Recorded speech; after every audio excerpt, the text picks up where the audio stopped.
Ramesh बिदूड़ी, Bharatiya Janata party के सांसद, phone line पर हमारे साथ जुड़ चुके हैं। रमेश जी, आम आदमी पार्टी के संयोजक दिल्ली के मुख्यमंत्री अरविंद केजरीवाल साफ तौर पर कह रहे हैं कि ये जो समन जारी किया गया ईडी की तरफ से, ये गैर कानूनी है। ये समन नहीं, सियासी समन है, गैर कानूनी है।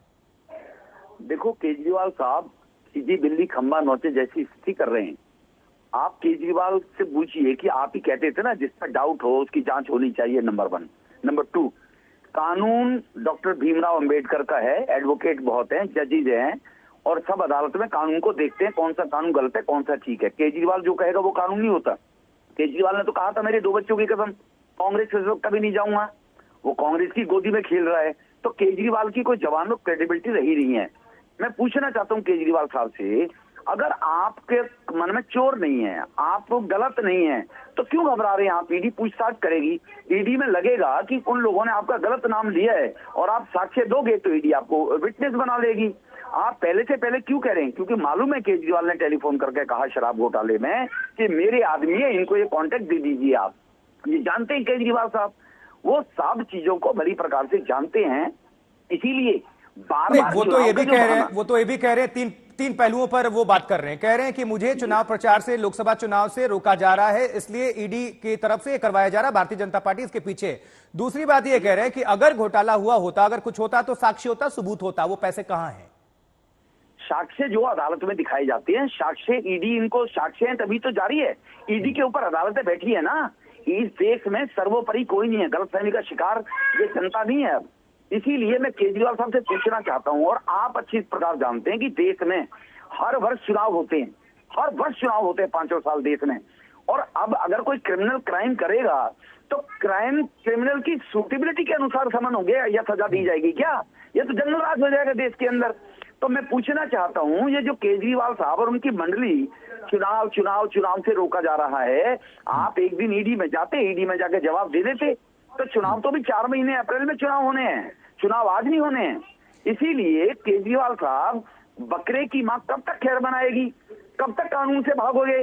आपको देश ही छोड़ना पड़ेगा, तभी यहाँ पर देश के कानून से आप बच सकते हैं। एक आखिरी सवाल, छोटा सा सवाल। कह रहे हैं कि गैर कानूनी है जो नोटिस है, तो अब ये बताइए कि लीगल संस्था है ईडी, अगर कोई समन जारी किया जाता है तो गैर कानूनी कैसे? लीगल संस्था अगर लीगल तरीके से अगर भेजती है नोटिस, तो ये गैर कानूनी कैसे?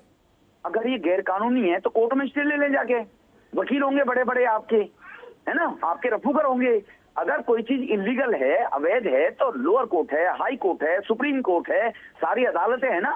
ये हमारे देश की अदालतें तो आतंकवादियों को जीवन देने के रात को 2 बजे भी खुल जाती हैं। तो ये तो केजरीवाल जी हैं, मुख्यमंत्री हैं, सम्मानित हैं, अदालत जाए, स्टे करें ईडी के खिलाफ।